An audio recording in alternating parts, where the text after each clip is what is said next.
Reka nsubire kubahereza mwiriwe canke mwaramutse bivanye naho buri umwe wese dukurikirana aherereye mwe banywanyi bacu mubana natwe mu makuru n'ibiganiro vya misi yose tubandanya gushikiriza kuri no mbonesha kure yacu kandi yanyu Umuhuza TV.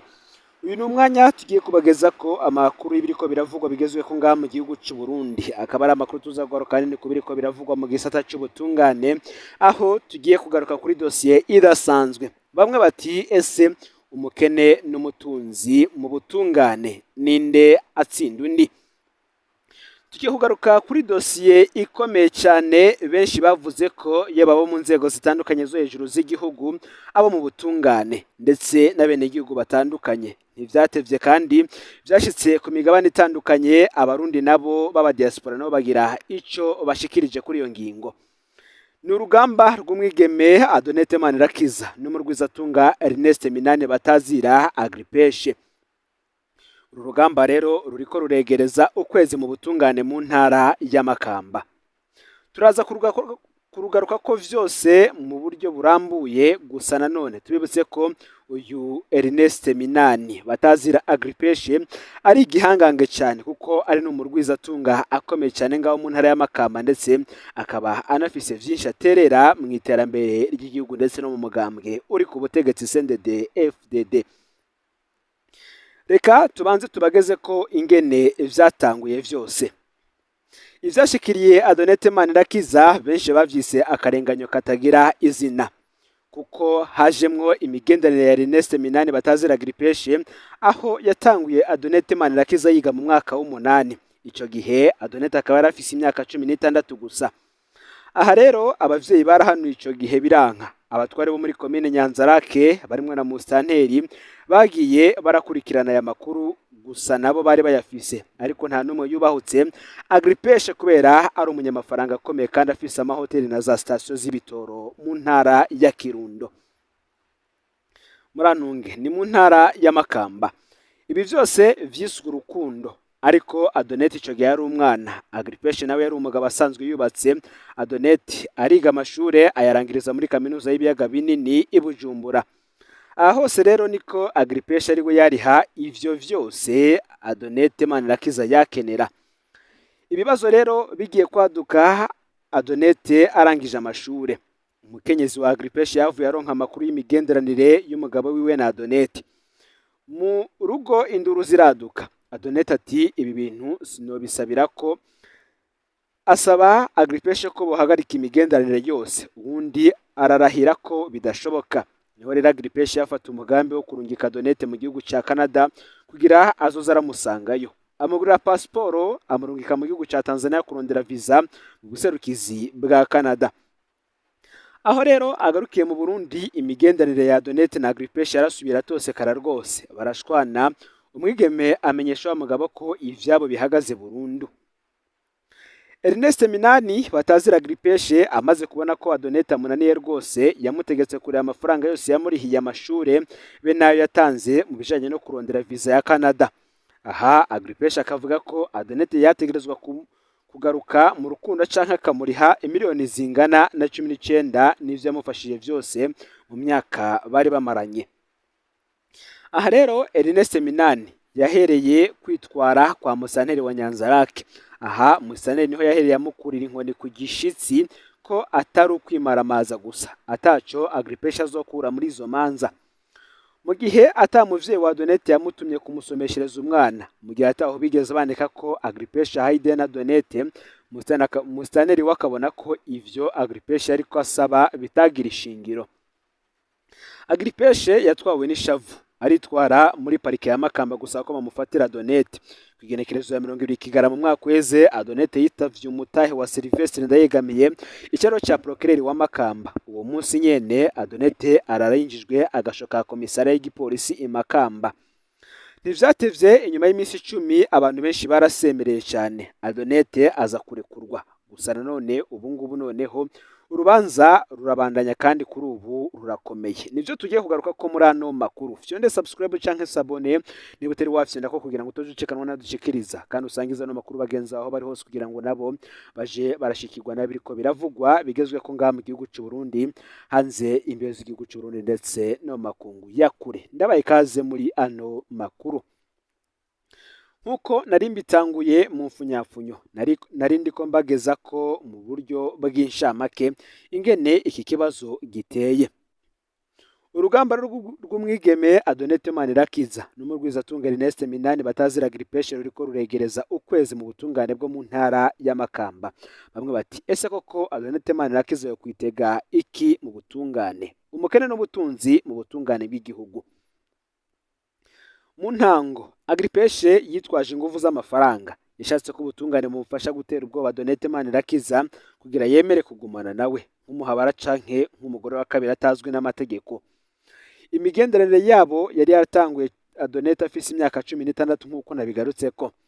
Adonette rero amaze kurangiza kaminuza akumva ingene umukenyezi wa Agripeshe abahagurukiye, yahisemo kuva muri iyo migenderanire afata inzira yo kuzuba kurwiwe. Agripeshe ati wanguha ntaho uzonjana, iyo tunahuye untera umugisha mu rudandaza, hako nguheba reka urihire uje Canada nzoze ndagusangayo. Agripeshe rero yaraguze pasiporo ya Adonette amurihira urugendo rwo kuja kurondera visa i Dar es Salaam mu gihugu ca Tanzania. Agarutse sinzi ingene Agripeshe abonye Adonette aramukanije n'umusore muri rompuwe Inyanzarake, afatwa n'ipfuhe amwatsi kofe. Umwigeme ati ivyacu birangiriye hano.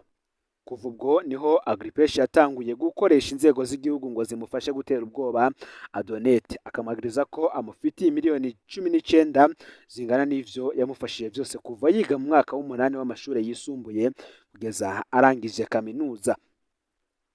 Adonette rero yarahagaritswe muri Kigarama umwaka uheze w'2024 arekurwa ku igenekerezo ya mbere nzero uyu mwaka w'2025 aruko abantu benshi basemereye. Ku igenekerezo ya kane nzero uyu mwaka w'2025 naho Agripeshe yarahagaritswe yagirizwa ivyaha bikomeye nka harassement sexuel na viole. Inyifato rero itangaje ya Procureur General Armand Bisesere. Kuva Ernest Minani batazira Agripeshe afashwe mu butungane Makamba hariho habera ibidasanzwe. Procureur General Armand Bisesere yarafashe ikibazo mu minwe ariko ikimuraje ishinga si ubutungane ku mwigeme Adonette Manirakiza. Icambere kiraje ishinga Armand Bisesere no kumenya abantu baguma batanga amakuru kwa Pacifique Ninahazwe. Adonette yarasambishijwe kuri ico. Umurundi kazi ntazi niyo vyaciye kuko amakuru yatanzwe ko afunzwe. Abasaza ba Adonette baratumwe ko kwa Armand Bisesere abaka amatelefone asanga ntaho bazinanye na Pacifique Ninahazwe. Ishavu rya Armand Bisesere si ukubona umuntu yigira igihangange agerageza kugura ubutungane, ishavu ryo ahubwo ni ukubona vyamenyekanye bigatuma Adonette arekurwa. Mu biro vya Armand Bisesere Agripeshe na Adonette baratumwe ko barasambishwa bari kumwe n'abababuranira. Ubu Agripeshe yarahinduye, nta miliyoni 19 acagiriza Adonette kamufisiye, karatsinda nta cyemezo na kimwe afise cyayo mahera. Kuri ubu rero umurwizatunga vyamukomeranye kuko Agripeshe noneho ariko aburana ahakana umwaka yafatanye na Adonette Manirakiza kugira icaha cyo gufata ku nguvu umwana ntikimuje ko. Yemera ko bafatanye Adonette amaze kurenza imyaka 16 ariko si ikibazo kimworohere kubera inkuru ya Agripeshe na Adonette izwi n'abantu benshi cyane. Ubundi mu mategeko y'u Burundi nta muntu akuze ashobora kuvuga ko yagiye mu mabanga yo guhuza ibitsina n'umwana w'imyaka idashika 18 hanyuma ngo avuge ko bavyumvikanye. Bica vyitwa ko ari viole canke se gufata umwana ku nguvu. Iki ni cyaha gikomeye cyane mu mategeko. Ni nayo mpamvu rero Agripeshe yakana igihe imigenderanire yabe na Adonette yatanguriye. Kuri ubu umuryango kandi wa Adonette nawo uraremerewe. Iruhande yo kurondera kugura ubutungane, Agripeshe ariko arakora ibishoboka byose ngo umuryango wa Adonette Manirakiza bumvikane ufutisha urubanza. kugeza ubu umuryango ntiwemera ivyo kumvikana. Umuryango ukaba usaba ubutungane ko bukora kanatsinda mu mategeko. Iyo havuzwe icaha ca viole, imiryango ntaco ifise yumvikana, ni icaha gihanwa n'amategeko kandi ubutungane bukaba butegerezwa gukurikirana. Ni mu gihe kandi hari izindi nkuru nazo zivuga ko hoba hari umugambi wo kurekura uyu murwizatunga. Amakuru y'ibanga ahari akavuga ko ikindi gihangange umurwizatunga akomeye yoba yarashikiriye Procureur General de la République Leonard Manirakiza ngo amwumvishe ko yorekura Agripeshe. Uyu munsi vyari bitegekanijwe ko Ernest Manirakiza batazira Agripeshe yitaba Chambre de Conseil kugira yemeze ko arekurwa canke se akabandanya kuburana yidegemvya. Ariko Chambre de Conseil ntiyabaye. Ntituzi impamvu Agripeshe yatinye ko sentare nkuru ya Makamba itari kumurekura.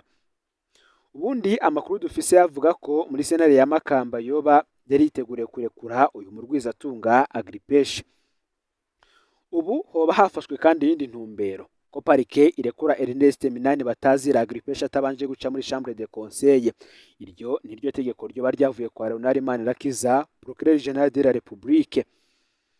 Ubundi twese turibuka muri Nzeri umwaka w'ibihumbi 2024 Leonard Manirakiza afukama arasenga imbere y'abarundi mu gikorane cya Kanguka ngo yemeje ko niyarangiza amabanga atamurundi azomwagiriza ko yimanye ubutungane. Bamwe bati mbe yemwe ibi vyo kwitwa gute hamwe yovyubahuka. Azotubwira ko yazanye ubutungane bugurwa, aho ufise inota akoresha ivyo ashatse vyose ubutungane. Ubu wa musenzi twabona ni wagiye gushigikira umugabo akoresha ubutungane kugira atere ubwoba umukobwa ngo bagumane nk'umuhabara canke umugore wa kabiri atazwi n'amategeko. Iyi ni dosiye tubandanya gukurikirana cyane kugira ngo natwe tuze turayibashikiriza umwanya n'umwanya uko iraza idushikira. Gusa ni vyinshi turiko tugikurikirana cyane kubiriko biravugwa ku migenderanire ya Agripeshe ndetse n'ibindi bihangange bikomeye cyane mu gisata c'ubutungane ngaha mu gihugu c'u Burundi, ku buryo umwanya n'umwanya n'ubundi nawe ashobora kurekugwa. Ni mu gihe kandi ayandi makuru ariko aravugwa agezweko, ariko nanone dusubiye inyuma gatoyi ku birabana n'iyi nkuru, reka tubageze ko nanone incamake yayo. Uyu Ernest Minani batazira Agripeshe yasomesheje Adonete Manirakiza kuva agifise imyaka 16 aho yari yiga mu mwaka w'8 kugeza aheze kaminuza. Imyaka yose bikavugwa ko kandi bari bitwa ko bari mu rukundo. Aho rero arangirije kaminuza, Adonete yarondeye kwigobotora uwo mugabo afatwa nk'igihangange mu ntara ya Makamba, na cyane ko umukenyezi wa Agripeshe yari yamenye ivyabo. Agripeshe yahavuye anarondera guhungisha Adonete muri Canada ngo azoza aramusangayo, ariko akiri mu vyo kurondera visa haba hadutse imishwano hagati ya Agripeshe na Adonete. Agripeshe akamwagiriza ko afise uwundi muhungu bakundana. Aha rero niho hahereye inzira zo gukoresha inzego z'igihugu cyane parike ya Makamba ngo bapfunga Adonete Manirakiza igihe atazoba yemeye gusubiza imiliyoni 19 Agripeshe. Aha akaba avuga ko zari zihuye n'amashuri yamurihiye be n'ivyo kumuronderera kuja muri Canada. None uruhigi rutanguye guhindukira. Wari afise inguvu zo gupfungisha abandi ku gikenye c'amafaranga nibashikiriwe gupfungwa. Twizere ko ubutungane ngo bugiye kwikubita agashi kuri iyi dosiye. Benshi bakavuga ko kandi ihagarikwa rya Ernest Minani batazira Agripeshe rikwiriye kubera isomo abihaye kurenganya bato bakishimikiza inguvu z'amafaranga yabo. Ni mu gihe kandi abanyagihugu batandukanye nabo bavuga ko ibi rwose bikwiye ko ubutungane bukwiye guhabwa uyu mwana w'umwigeme be n'umuryango we kugira ngo ibi bitazosubira no kuba mu gihugu c'u Burundi, kubera ko abarwisatunga bakora ivyo bashaka bakishimikiza amategeko canke se bagakora ibindi baba batatumwe bishimikije ko bazinanye n'abakomeye. Gira ico ushikirije muri commentaire cyane ku birabana n'ivyi dosiye.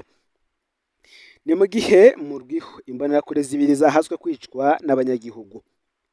Harimwo Sylvestre Nsanzurwimo batazira Kadafi na Fabien Kayubu. Abanywanyi b'umwari w'urwaruka rwa CNDD-FDD barahaswe kwicwa kuri uyu wa gatandatu w'indwi iheze. Aba bari bahejeje gufatanwa imifuko y'itomati n'ibitoke vyibwe ku mutumba Manege muri komine Murwi, akaba ari mu ntara c'Ibitoke. Barakubiswe cyane, baciye bajanwa ku ivuriro kuvugwa. abanyagihugu b'Imanege nibo bafashe izo mbonerakure zibiri kubwo babibonye. Uti nyuma yo kubona abasuma babiri, abanyagihugu baciye baja hamwe kugira ngo babafate. Aba bari bamaze kuzuza imifuko y'itomate n'ibitoke. Abagabo n'urwaruka rwo muri ako gace buzuye ishavu baciye basimbira kuri abo banywanyi babiri. Kuri izo mbonerakure zibiri barabahuraguza ubuhiri n'inkoni. Abo bakubiswe nabo barakometse cyane kubw'amasoko yaho nyene.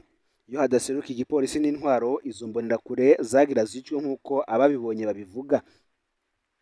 Musanire wa komine Murwi aremeza ivyabaye.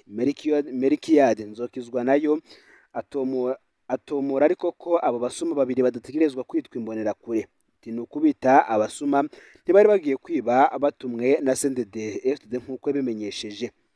Kuri ubu rero abo basuma bariko baravurirwa kw'ivuriro. Gusa intwari igahamagarira abanyagihugu kutihanira mu gihe abanyagihugu bo basaba ibihano vy'akarorero ku bagize amakomite y'umutekano bihaye kwiba mu mirima y'abenegihugu ndetse no mu mazu yabo. Ngaho rero amakuru yaragezwe ko muri kano kanya ufyonde subscribe canke sabone niba utari wafyonda ko kugira ngo utojikanwa n'adushikiriza usangize ano makuru bagenza aho bari hose kugira ngo nabo baje mu bambere bashikirwa nabiriko biravugwa bigezwe ko nga mu gihugu cy'u Burundi yoba mu butungane agatega kaze na muntu politiki imigenderanire n'andi makungu ndetse n'ibindi byinshi bitandukanye. N'umuhuza TV rero Imana iba hezagire mu bikorwa byanyu bya misose muri ko murakora.